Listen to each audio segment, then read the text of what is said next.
Hello and welcome to this edition of Wineskins, a program that features reflections on the lives of the saints and sacred scriptures, along with information on topics and issues from a Catholic perspective. I'm Father Jim Korda.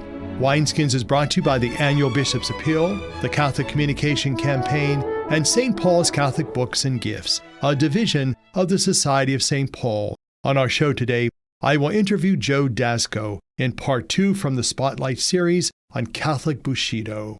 We will also look at the life of St. Maria Goretti, as well as reflections on the readings for this 14th Sunday in Ordinary Time. That and more coming up on Wineskins.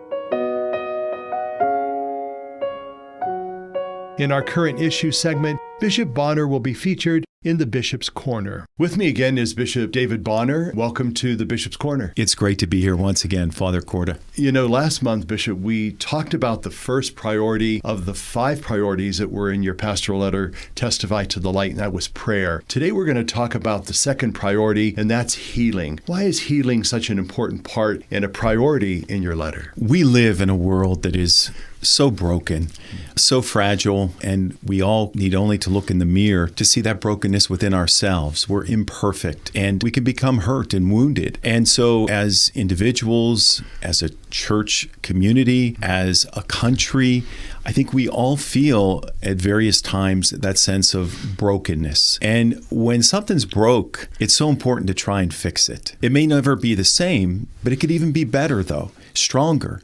So it's my hope that as we forge ahead together, that we can find every opportunity for people to heal from their brokenness, from their woundedness, and concomitant with that, to have the church heal.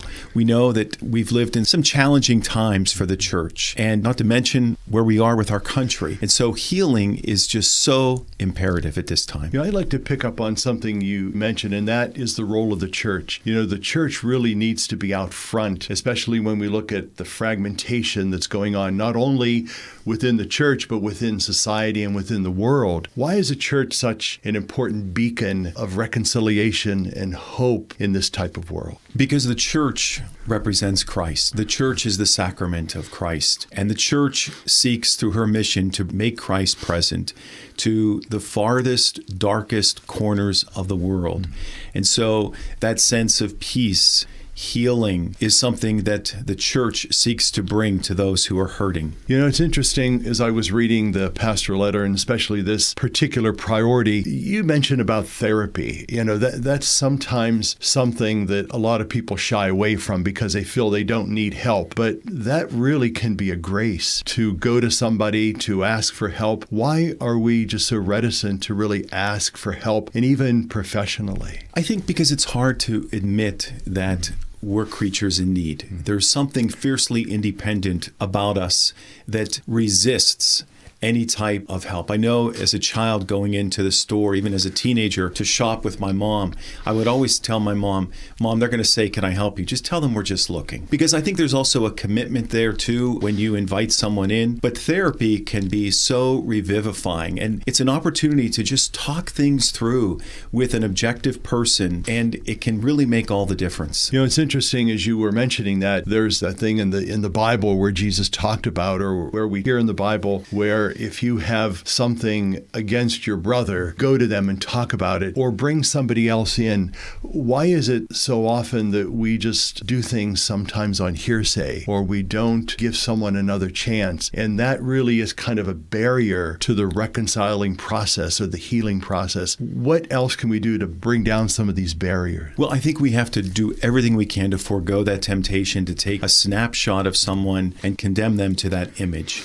We all are works in progress, creatures on the move, capable of change and of modifications. And so I think that we need to be open to the fact that people do change, and we need to be open to our own ability to change. As Catholics, remember when we made our first confession, our first reconciliation, what would you like to say to the folks that are with us about going back to that time, how we put our lives in God's hand and ultimately accepted his reconciliation and forgiveness. Amen. It's one of the greatest things we have in the church, the sacrament of reconciliation. And just going back to those first moments when we encounter that grace of mercy and forgiveness, I'm always reminded of the second graders when they walk out of the confessional after that first time. The look on their faces says it all. They're beaming, they're joyful.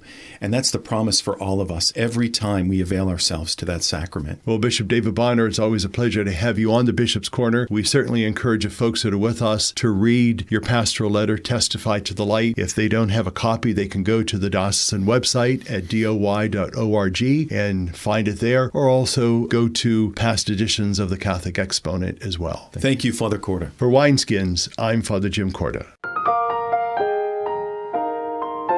This coming Tuesday, the Church celebrates a feast of Saint Maria Goretti. To tell us more is Alaina Chepke. She is from St. Joseph Church in Austintown.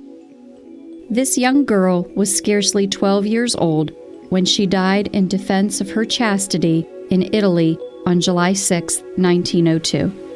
She was canonized by Pope Pius XII in 1950, and it is the first time in history that the mother of a saint was present at the canonization. Marie Teresa Goretti was born of a poor family and was uneducated, but she manifested a maternal spirit in caring for her 4 little brothers and neighbors' children while the adults were working in the fields. Her father died when she was 10 years old, and one of the men who worked with her father had made several attempts to seduce Maria. Her refusal so angered him that he threatened to kill her, which he eventually did, stabbing her 14 times. Maria died in the hospital in her hometown of Nettuno, Italy, after forgiving her assassin. In 1910, during his 8th year in prison, Alexander, her assassin, converted after a dream in which the young martyr presented him with a bouquet of flowers. He was released from prison in 1928, and after asking pardon of Maria's mother, he received communion with her at the Christmas Mass. Alexander was also present for the canonization of Maria Goretti in 1950. He spent his last years as a Franciscan with the Capuchins and died in 1970. In the opening prayer of the Mass, we invoke God as the source of innocence and the lover of chastity, who gave Maria Goretti the crown of martyrdom. Maria is a gift for the Church in our time, and she gives witness to a great truth. It is possible to reach a high degree of sanctity, even in what St. Ignatius of Loyola called the first degree of humility, namely, to prefer death rather than commit a moral sin. When Maria stated, "Alexander wanted me to do something evil, and I did not want to," she was verifying her previous decision never to yield to his advances, although she had told her mother, "He will kill me." Pope Pius XII said in his sermon at the canonization, which is in the Office of Readings, "With splendid courage she surrendered herself to God and His grace, and so gave her life to protect her virginity." In the opening prayer, we pray that we may be faithful to God's teaching as Maria was. Her defense of her virginity makes no sense at all to many persons, but to this adolescent, she had the courage and the purity of heart to say to Alexander, "Don't do it. It is a sin. You will go to hell." On her deathbed, Maria not only pardoned Alexander, but she said, "I hope that he too will join me in paradise." For Wineskins, I'm Alaina Chepke. I'm talking with Joseph Daczko in his book, Catholic Bushido. Joe, I think one of the things I'd like us to focus on now are some of the particular topics that you write about in your book. There's one that struck me that I really liked, if I had to pull one out, and that is the whole thing on justice. in this world that we live in, we find ourselves in, that's sometimes a virtue that's oftentimes lacking. Whether it's our outreach, whether it's our social interaction, whether it's our relationships, that whole concept of justice, how does that play out in this whole concept of Catholic Bushido? Boy, that's a big question. But the idea of justice to me, and I think where I was trying to go in the book, is first of all to pull back from many of the ways that we use the word justice, whether we tie it to social justice or justification or all these things, and just think about what that really means between you and me.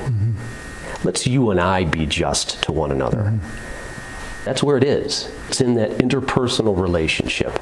We can't legislate that. We can't legislate personal relationship. So it really becomes a change of heart that I want to be fair with you. I want to be good to you, and I see you as made in the image and likeness of God. That's what I'm called to do. And so I need to be fair with you. And I hope that you would be fair with me. And it's really, to me, that's what I was trying to get at in that chapter in the book. Again, to drill it down into this personal thing that we can all do, right? Rather than getting captured by the bigger concepts and the big words and not know what to do then. Well, it's almost like it becomes a way of life. It's almost like understanding the kind of root of whatever that virtue is, whatever the basis is for it, and living it out and understanding that that's something that's not only in me, but I have to find it in other people as well. Right. How important are relationships when we talk about Catholic Bushido? We have a men's group at St. Joseph's Parish, the Men of St. Joseph. Within our group, we've talked many times about, even outside of Bushido, but our lives are nothing but relationships. And so the idea of Bushido, the idea of relationships, the practice of this code of virtue is intended to transform us. It's a way of becoming, right, who God wants us to be. He wants us to be in relation with Him, with His Son, and with one another. And so it's really all about that. Ultimately, it's about our relationship, loving God, loving our neighbor through God, through loving Him first. And so ultimately, it's all about that. I know one of your closing chapters is about love, and I want to save that for later on. Let's talk about some of those people that you lift up in the book. Give us some of those, whether it's saints from of old or people in your everyday life that you came in contact with, or people that we know about through television or history. Talk about some of those people and why they stood out as examples that practice this, that gives us that same virtue for us to follow. If I think about people that have really influenced my life and my spiritual life in particular, there are two people and then there's a group of people. St. Teresa of Calcutta, really because of my perception of her as her total self-giving. And I know how far I am away from that. And so that's an inspiration to me, right? That stretch, that's that thing to go towards. Thomas Merton was a huge impact on me because of his depth of thought. And I think that, really when I started to read Thomas Merton is when I really started to think about how important my relationship with God was. And finally, with some of the men in our men's group, we travel to the Abbey of the Genesee in upstate New York every summer. We didn't go this summer because it was shut down because of the pandemic. It's the Cistercian monks, the Trappists at the Abbey of Genesee in Geneseo, in Pifford, New York. Visiting these men cloistered away, can't help but sense the peace, not the lack of struggle, but the peace that exudes and comes out of this place, because their desire is to find that relationship with God. So that really influences me. As you were talking about that, I was thinking of some of the various times where you do mention the Abbey at Genesee and just that whole way of life. It's almost a different kind of living. The monks are kind of like in a bubble, so to speak, and yet they're praying for us who are living out in this world and handling all of the different issues and problems and things that come our way. What have you found about their monastic spirituality that helps you with understanding better that Catholic Bushido, that whole sense of structure and being a warrior and being on the right path? I would say, and this probably is the transition that happened as from a young man to growing older, but the idea of silence. When I was young, I wasn't very interested in silence, but that ability to be quiet. It's not easy to sit and to be quiet. And so that becomes part of the discipline as well. And I know you mentioned the different way of living, and I wanted to share what came to my mind there was, one of the things that I've actually even told the monks when we've been up there is, you are demonstrating that there's a different way. There's a different way of life, of living. And it doesn't mean that you go from this extreme to that extreme, but even a small change in my life here, moving in that direction, is still change. That when we get so caught up in the ways that we live, right, and what I have to do and how I have to run around, and I don't have time for silence. Well, I really should have time for silence. For more information and to listen to Wineskins, visit the website of the Catholic Diocese of Youngstown at www.doi.org. Stay with us. We'll be back in a moment. The first Sisters of the Humility of Mary came together in France in 1854. In their rule, approved by the Bishop of Nancy in 1858, the founding sisters gave expression to their faith and their lived experience. The entire community came to the United States of America in 1864. Including 9 professed sisters, 2 novices, 3 orphan girls, and Father John Joseph Bagel, the spiritual director for the little community, and their ecclesial liaison. In regard to the Eucharist, their rule, translated into English in 1877, clearly stated that they will love and serve Jesus Christ in his real and natural body, that is to say, the Holy Eucharist, in his temples, and they will serve him in his mystic body, their neighbors, who are his members. The personal experiences of the first Sisters of the Humility of Mary was one of wonder and reception of God's gratuitous gift of love in the person of Jesus Christ. This lived experience was also one of meeting Jesus in the sacrament of the Eucharist, and of meeting and serving him in the sacrament of their neighbor. Hello, I'm Bishop Dave Bonnar, the Bishop of Youngstown. Today, I come before you for my first Bishop's Appeal. These monies help to support the poorest of the poor. They help us with our religious education programs, schools, and parishes. I ask you to give according to your circumstances and to know that your gift is greatly appreciated by all the people in this local church. Thank you, and God bless you. To learn more about the Bishop's Appeal or to make a donation, visit doi.org. Church World Service believes that being self-reliant is a joy everyone should share. So around the block or around the world, share the joy. Catholic Charities' Summer Hunger Campaign aims to alleviate some of the stress that many families face during the summer when children do not have access to daily breakfast and lunch at school. Funds and donations collected during this campaign enable Catholic Charities to offer healthy food and snacks to families during the summer months. Catholic Charities continues to serve our neighbors in need during these difficult times, providing food vouchers, and other material goods. What can you do to join with Catholic Charities in fighting hunger? Pray for families who suffer from food insecurity, donate to the Summer Hunger Campaign, or visit our Dollar Days wish list to purchase products most needed by our families. To learn more or to make a donation, visit www.ccdoy.org.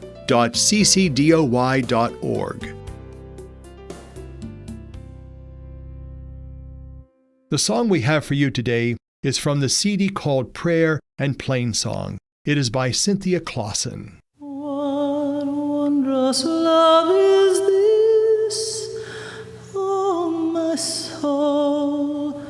Oh, my soul, what wondrous love is this, oh, my soul. What wondrous love is this that calls the Lord of bliss to bear the dreadful curse for my soul, for my soul, to bear the dreadful curse for my soul.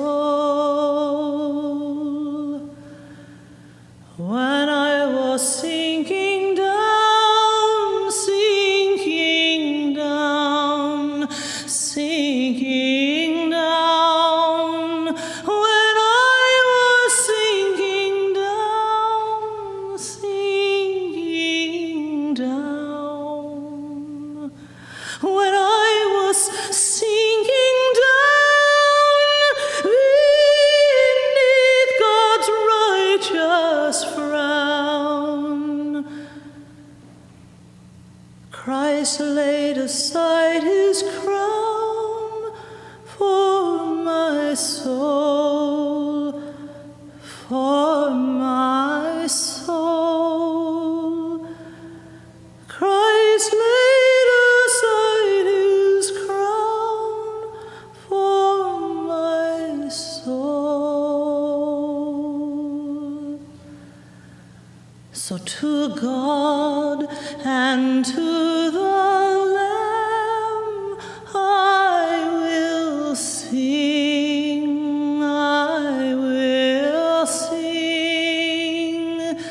To God and to the Lamb I will sing.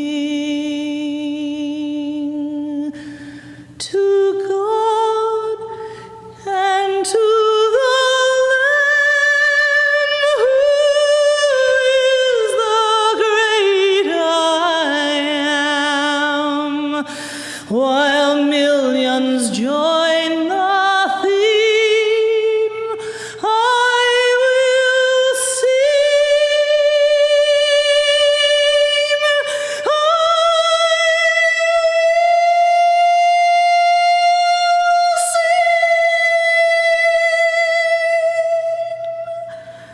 To God and to the Lamb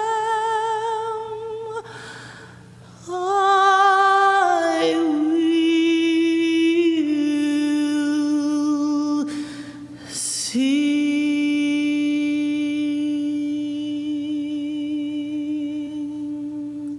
And to tell us about the scriptures for this 14th Sunday in Ordinary Time is Father Tom Eisweirth. He is Pastor Emeritus of Blessed Sacrament Church in Warren.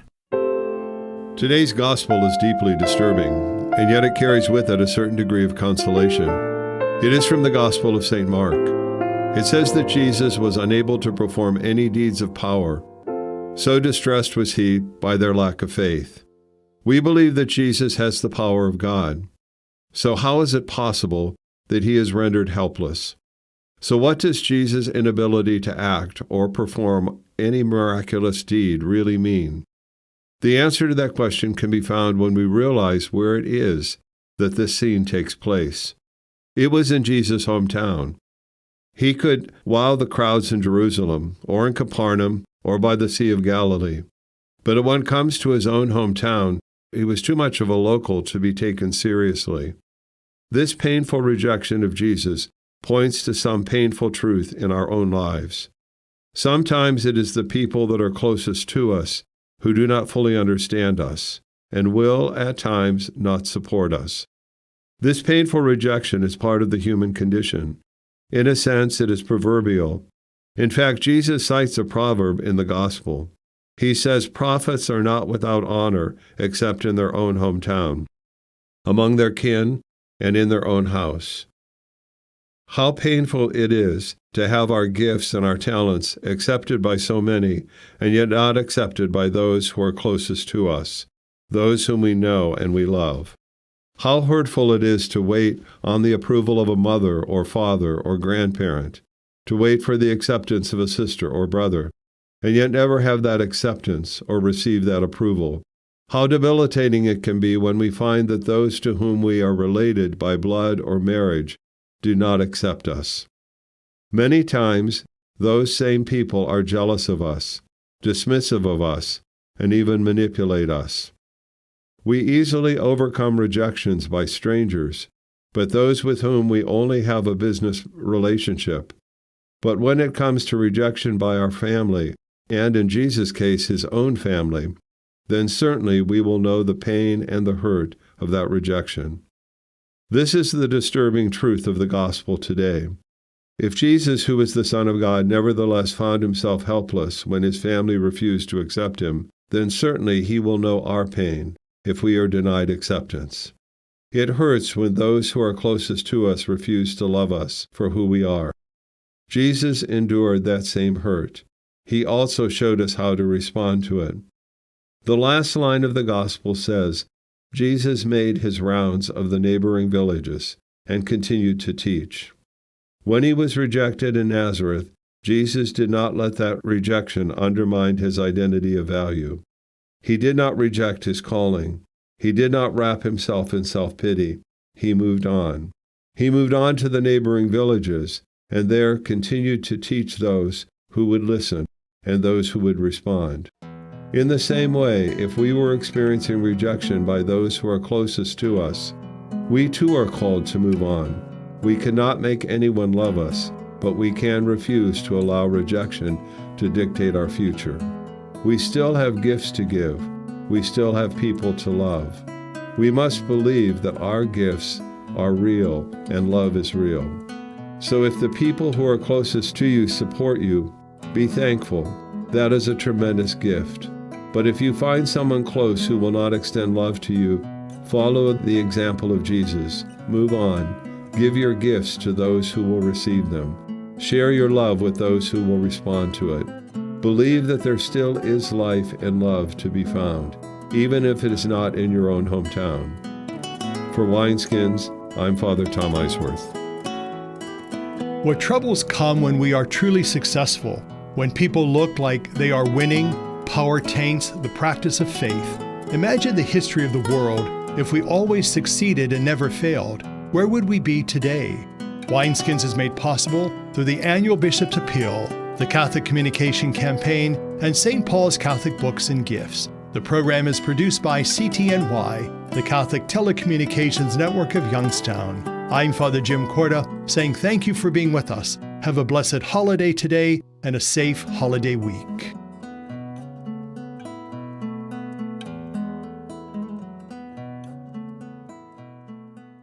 What have you done for your marriage today? I gave my wife a hug this morning. I told her I love her. I did her hair this morning. I think it looks pretty good. I cooked my husband's favorite breakfast. I bought her an orchid. What have I done for my marriage today? I sent my husband a love email. I read the newspaper to my wife, and it cracked her up. But she's still laughing. What have you done for your marriage today? Make a change for the better. Need help? Go to foryourmarriage.org, a message from the Catholic Church. They say America is the land of opportunity, but for some, life isn't so easy. Right now in America, 1 in 6 children lives below the poverty line. That's nearly 13 million children of all races, all across our country. Where do you draw the line and get involved? You can make a difference in more ways than you think. Go to povertyusa.org today, because 1 in 6 children in poverty is one too many. A message from the Catholic Campaign for Human Development.